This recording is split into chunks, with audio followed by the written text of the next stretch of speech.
ஞானம் அருளும் குருவருள் போற்றி. எமது இன்றைய பதிவின் தலைப்பு மூச்சை கவனி. சும்மா இரு சொல்லற சூட்சும விளக்கங்கள். சும்மா இரு சொல்லற என்ற சித்தர்களின் சொல்லாடலை ஆராய்ந்து தெளிவு கண்டு அதனை மகா மந்திரமாக பயன்படுத்தினால் யோக வாழ்வியலின் சூட்சுமங்களும் மனித பிறப்பிற்கான நோக்கமும் தெளிவாக விளங்கிவிடும். நமது பிறப்பு என்பது நிர்வாணமாக இருந்தாலும் நமக்குண்டான அனைத்தும் நாம் பிறப்பதற்கு காரணம் மூலமாக இருக்கும் வித்தின் மூலமாக நிர்ணயிக்கப்பட்டு தான் பிறக்கிறோம். இப்படி நிர்ணயம் செய்யப்பட்டதுதான் நாம் யார் என்பதையும் தீர்மானிக்கிறது. இப்படி வித்தின் மூலம் நிர்ணயிக்கப்பட்ட நான் என்பது எனக்குண்டான வித்து பருவ வயதை எட்டும்போது தான் வெளிப்படுகிறது. அதாவது வாழை என்ற பருவத்திலிருந்து பருவ வயதினை எட்டும் 13 வயதில் தான் வெளிப்படுகிறது. ஆகையால் நாம் பிறக்கும் பொழுது ஏதுமில்லாமல் நிர்வாணமாகத்தான் பிறக்கிறோம் என்று சொல்வதும் கூட தவறுதான். புறத்தோற்றத்தில் வேண்டுமானாலும் நிர்வாணமாக இருக்கலாம், ஆனால் அகத்தே அனைத்தையும் சுமந்து கொண்டுதான் பிறக்கிறோம். சரி, நமது தலைப்பிற்கும் இதற்கும் என்ன தொடர்பு இருக்கிறது என்ற கேள்வியும் கேட்கலாம்.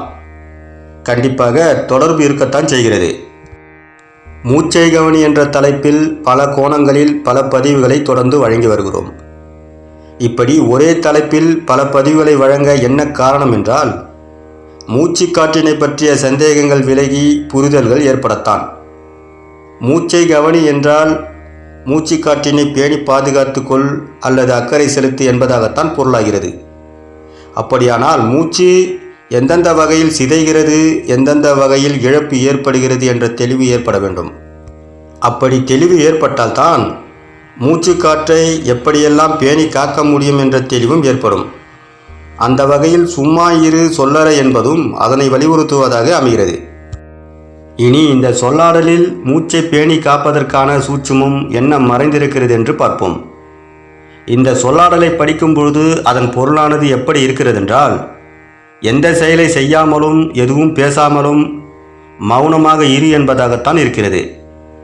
இந்த புரிதலோடு இந்த சொல்லை நமது யோகா வாழ்வியலில் பயன்படுத்தினோமானால் அதனால் பலனொன்றும் ஏற்பட போவதில்லை. எந்த ஒரு வெற்றிக்கும் பின்புலமாக இருப்பது அந்த வெற்றி எதை சார்ந்துள்ளதோ அதை பற்றிய தெளிவும் புரிதலும் தான். ஆகையால் சரியான புரிதலும் அணுகுமுறையும் தான் நம்முடைய இலக்கை அடைவதற்கு காரணம் மூலமாகவும் அமையும். அந்த முறையில்தான் இந்த சொல்லாடலையும் நாம் அணுக வேண்டும். நம்மிடமிருந்து வெளிப்படும் சொல்லானாலும் சரி, செயலானாலும் சரி, அதற்கு முன்னால் அது நமது எண்ணத்தில் உதயமாக வேண்டும்.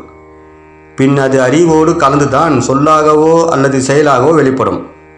ஆக எண்ணங்கள் உதயமாகவில்லை என்றால் சொல்லும் இல்லை, செயலும் இல்லை. இதனை உணர்த்தும் விதமாகத்தான் நமது முன்னோர்களின் சொல்லான எண்ணம், சொல், செயல் என்பதும் அமைந்திருக்கிறது. இதன் அடிப்படையில் கொண்டு நாம் மேற்கூறிய சும்மா இரு சொல்லற என்ற சொல்லாடலையும் அணுக வேண்டும். இந்த அணுகுமுறையினால் கிடைக்கும் பதில்தான் யோகா வாழ்வியலின் மகா மந்திரமாகவும் அமையும். ஆக சும்மா இரு சொல்லற என்பதின் சரியான பொருள் பதமானது எண்ணங்கள் அற்ற நிலையில் இரு என்பதுதான். இனி எண்ணங்கள் அற்ற நிலையில் எப்படி இருப்பது என்று பார்ப்போம். நம்முடைய ஒவ்வொரு அசைவும் இயக்கமும், அதாவது உள்ளுடல் இயக்கமானாலும் சரி, புற உடல் இயக்கமானாலும் சரி, அனைத்தும் இயக்கம் பெறுவதற்கு நம்முடைய சுவாசமும் ஜீவகாந்த ஆற்றலும் தான் விரயம் செய்யப்படுகிறது. இந்த ஜீவகாந்த ஆற்றலை பற்றி நமது முந்தைய பதிவில் பார்த்திருப்போம். அது மண் தத்துவமும் நீர் தத்துவமும் இணைந்த உடலை ஜீவகாந்த பேராற்றலாக இருக்கும் காற்று, நெருப்பு, ஆகாய தத்துவம் ஆகிய மூன்றும் சேர்ந்த ஆன்ம தத்துவம்தான் என்பதும் குறிப்பிட்டிருந்தோம். இந்த ஆற்றல் தான் நமது உடலுக்கும் பிரபஞ்சத்திற்குமான தொடர்பு நிலையில் இருந்து கொண்டு நம்ம இயக்க நிலையிலும் வைத்து கொண்டிருக்கிறது. நமக்கு தேவையான ஆற்றலானது நமது உணவின் மூலம் 25% கிடைக்கப்பெற்றாலும் மீதம் உள்ளது பிரபஞ்ச சக்தியின் மூலமே நிறைவு பெறுகிறது. இந்த இரண்டின் சக்திகள் தான் நம்மை ஆரோக்கியத்துடனும் உயிர் இயக்க ஆற்றலுடனும் நம்மை இயக்கிக் கொண்டிருக்கிறது. இதனால் நமது ஒவ்வொரு அசைவுகளுக்கும் ஒவ்வொரு நொடி பொழுதும் சுவாசமும் ஜீவகாந்த ஆற்றலும் விரயமாகிக் கொண்டே தான் இருக்கிறது.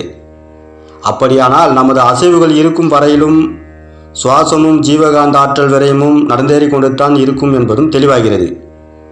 அப்படியானால் நமது உடலில் பிராண ஆற்றல் சேமிப்பும் ஜீவகாந்த பெருக்கமும் எப்போதுதான் ஏற்படும் என்ற கேள்வியும் நமக்குள் எழலாம். இந்த கேள்விக்கான பதிலானது சும்மா இரு சொல்லற என்ற சொல்லாடலுக்கான புரிதல் ஏற்படும் போது விளங்கி வரும். பொதுவாக மனிதனின் வாழ்வியலில் மட்டுமல்லாது மற்ற அனைத்து ஜீவராசிகளின் வாழ்வியலிலும் பகலானது இயக்க நிலையிலும் இரவானது உறக்க நிலையிலும் இருப்பதாகவே அமைந்திருக்கிறது. உயிர்களின் தோற்றத்தில் 2 இயக்கங்கள் இயங்கிக் கொண்டிருக்கிறது. ஒன்று உள் உடல் உயிர் இயக்கம், மற்றொன்று புற உடல் இயக்கமான புலன்களின் இயக்கம். இந்த 2இன் இயக்க நிலையானது பகலுக்கு மட்டுமே பொருந்தும்.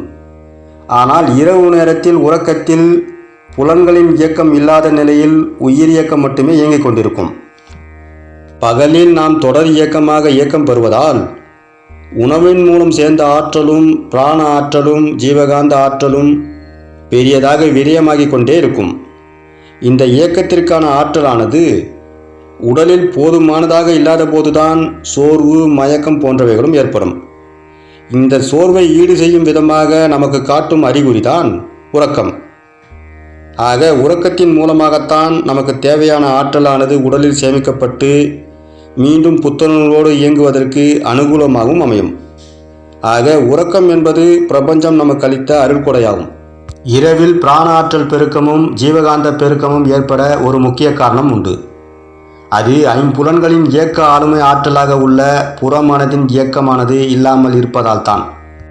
பகலில் புலன்கள் 5இன் அசைவுகள் மூலம் எண்ணங்கள் தோன்றுவதும், மற்றொன்றாக எண்ணங்கள் தோன்றுவதனால் புலன்கள் இயக்கம் நடைபெறுமான நிலையில் புறமனதின் இயக்கமானது இருந்து கொண்டே இருக்கிறது. இந்த புறமனதின் இயக்கத்தினால்தான் பிராண ஆற்றல் விரயமும் ஜீவகாந்த ஆற்றல் விரயமும் ஏற்பட்டு கொண்டே இருக்கிறது. இந்த இயக்கம் இரவில் இல்லாத இருப்பதனால்தான் இரவு என்பது மனிதனுக்கு அனுகூலமாகவும் அமைகிறது.